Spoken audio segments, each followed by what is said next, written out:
Hai, Assalamualaikum warahmatullahi wabarakatuh. Welcome back to Pariman Story. Teruntuk kalian semua yang pasti tidak asing lagi dengan sebuah film kartun dari anak-anak, dewasa hingga orang tua. Di sini gue akan mengulas sebuah teori konspirasi tentang kartun SpongeBob. Sebelum kita melanjutkan ke videonya, jangan lupa klik tombol subscribe, like, dan komen.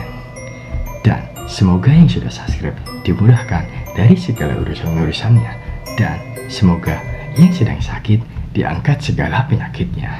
Di sini aja.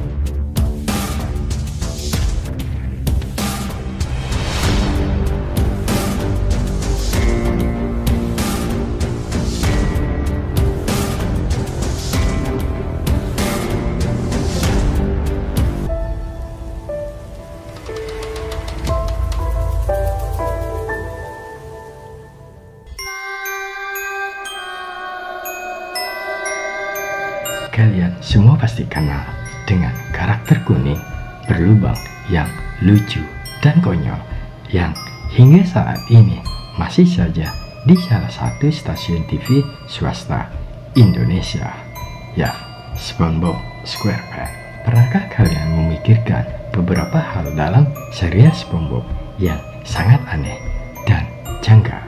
Seperti kenapa Tuan Krab yang merupakan seekor kepiting memiliki anak seekor paus? Ada resep rahasia Krabby Patty. Kenapa Sandy yang seekor tupai tinggal di bawah laut? Terdapat beberapa teori yang berkembang di antara para penggemar serial SpongeBob, dan teori-teori tersebut cukup terkenal.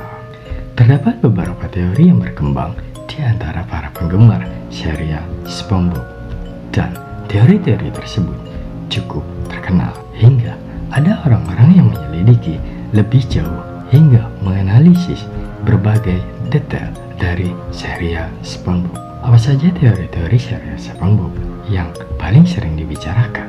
Asal-muasal kota Bikini Bottom. Sebagian kita mungkin bertanya-tanya, mengapa ada peradaban di bawah laut yang kondisi kotanya mirip-mirip di dataran? Hal itu kian membingungkan saat melihat penduduknya yang merupakan hewan laut bisa berbicara layaknya manusia. Berdasarkan isu yang beredar, Bikini Bottom merupakan kota fiksi yang terinspirasi dari lokasi nyata, yakni Bikini Atoll di Pulau Amerika. Skala itu sekira 1946 hingga 1958.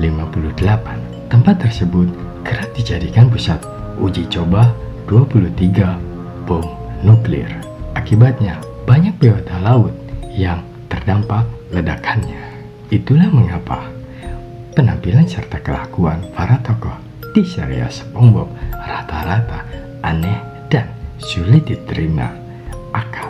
Bahkan beberapa footage ledakan nuklir di Bikini Atoll pernah muncul di episode Dying for P.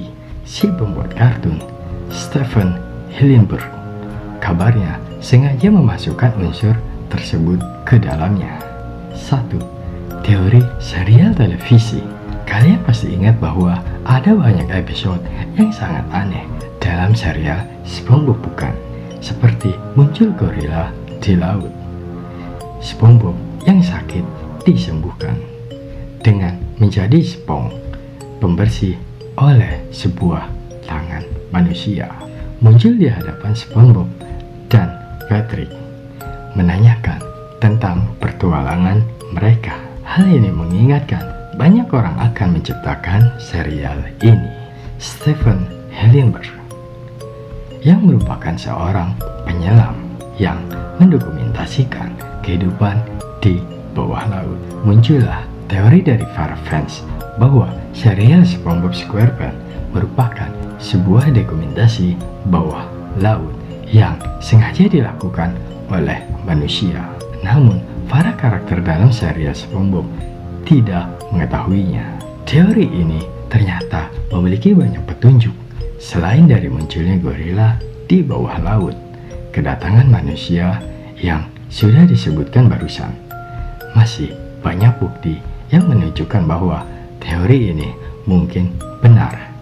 Di antaranya, 1. Tuan Crab memiliki ruang rahasia di mana dia memiliki banyak monitor yang menampilkan rekaman dari rumah banyak orang. Di antaranya adalah SpongeBob dan Patrick. 2. Tuan Crab juga memiliki sebuah gudang rahasia di bawah Krusty Krab yang memiliki banyak barang yang merupakan properti atau barang-barang yang digunakan pada episode-episode sebelumnya, alias barang-barang yang muncul pada episode-episode sebelumnya.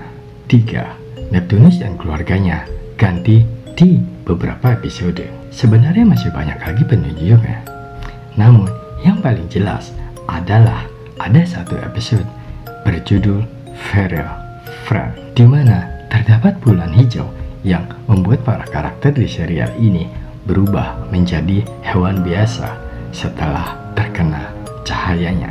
Dan dalam episode ini, Sandy Cheeks, tupai kesayangan kita semua, menelpon langsung seorang penyelam dan meminta tolong padanya. Pria tersebut tampak santai, seakan tahu bahwa semuanya akan baik-baik saja. Teori ini dapat menjelaskan kenapa seekor tupai tinggal di bawah laut, meskipun penemuannya tidak berguna untuk kehidupan bawah laut. Itu karena Sandy merupakan mata-mata yang dikirim manusia agar SpongeBob dan kawan-kawan di Bikini Bottom dapat memberikan petunjuk sesuai dengan yang para manusia inginkan. Kalau kalian tanya, loh, terus hubungannya sama Tuan Crab apa? Teori ini membuktikan bahwa Tuan Crab memiliki kamera-kamera monitor dan gudang itu karena Tuan Crab yang gila uang akan melakukan apapun demi mendapatkan uang lebih banyak lagi. 2. Teori evolusi. Kata siapa? Cuma Darwin yang punya teori evolusi. SpongeBob juga punya. Teori ini berawal dari beberapa fans yang entah kenapa menganggap serius serial ini. Pertanyaan-pertanyaan pun muncul seperti, kok hewan bawah laut bisa bicara dan bersikap seperti manusia? Kenapa ada yang tetap bersikap seperti hewan biasa?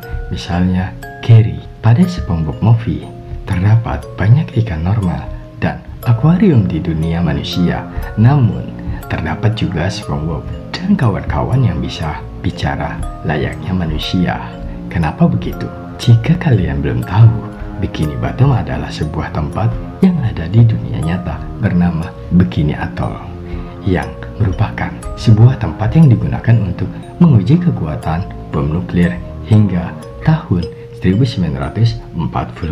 Seperti yang kita sudah dengar dari series dan movie lain, makhluk hidup yang terkena pancaran radiasi bisa berubah alias mengalami evolusi seperti Hulk dan Spider-Man. Lalu teori ini berkata bahwa penduduk Bikini Bottom mengalami evolusi akibat radiasi nuklir yang dilakukan di Bikini Atoll dari ikan-ikan biasa hingga menjadi ikan modern seperti yang kita lihat dalam series ini. Teori ini juga menjawab banyak misteri. Di antaranya, ada sebuah episode yang menceritakan bahwa Tuan Crab pernah ikut perang yang tidak dijelaskan perang dengan siapa. Teori ini menjawab pertanyaan itu, bahwa mereka berperang melawan ikan-ikan yang tidak berevolusi. Teori ini juga menjawab identitas ibu dari Feral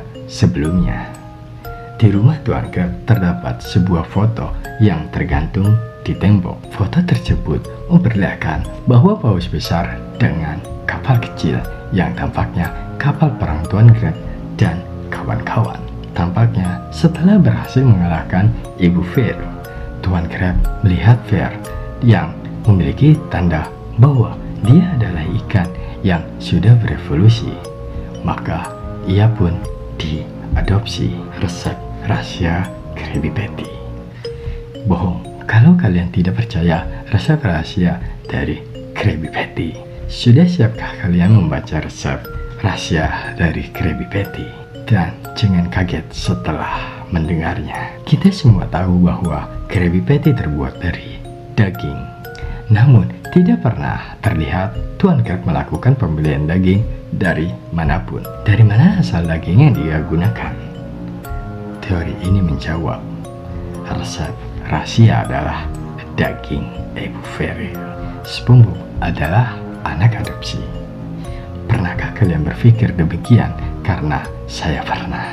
Kita sudah melihat kedua orang tua SpongeBob yang bentuknya bundar dan berwarna coklat, sedangkan SpongeBob berbentuk kotak dengan warna kuning cerah.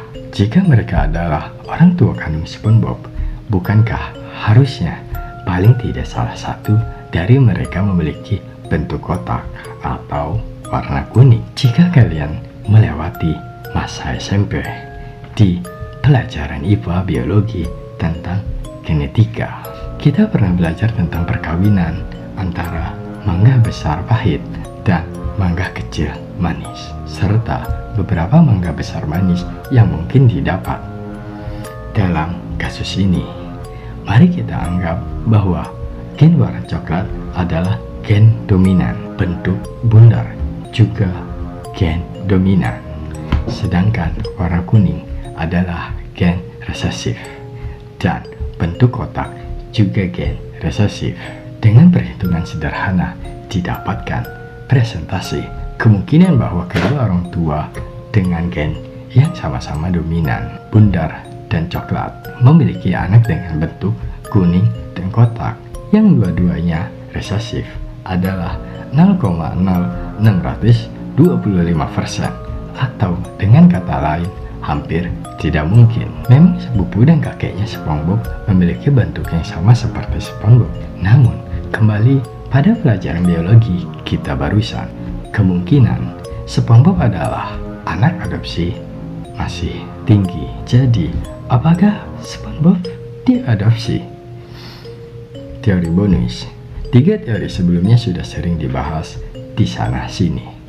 Sedangkan teori yang satu ini saya sendiri tidak yakin. Kita semua tahu bahwa Squidward memiliki musuh bebuyutan bernama Squilliam Venison. Namun tidak ada keterangan kenapa mereka bisa bermusuhan dan sejak kapan mereka bermusuhan. Bahkan setelah menonton episode-episode tentang mereka berdua, tidak pernah ada flashback yang menyebutkan bagaimana kehidupan masa sekolah mereka berdua maupun alasan mereka bermusuhan. Hanya seperti yang kalian lihat di gambar sebelah kiri, itu bukan jenis pakaian yang biasa digunakan Squidward. Pakaian biasa Squidward adalah yang sebelah kiri, dan pakaian merah itu adalah pakaian yang biasa digunakan Squilliam. Kenapa Squidward punya baju Squilliam?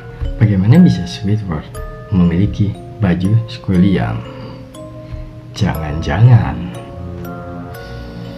Sekian teori-teori konspirasi dari serial SpongeBob ini. Jika kalian percaya, komen di bawah. Jika kalian tidak percaya, komen di bawah. Ya, namanya juga kartun adalah sebuah film imajinasi dari seseorang manusia yang dipublikasi menjadi sebuah film diksi. Oke, sebelum kita berpisah, jangan lupa klik tombol subscribe, like, dan komen. Salam misteri dari Bariman Story. Assalamualaikum warahmatullahi wabarakatuh.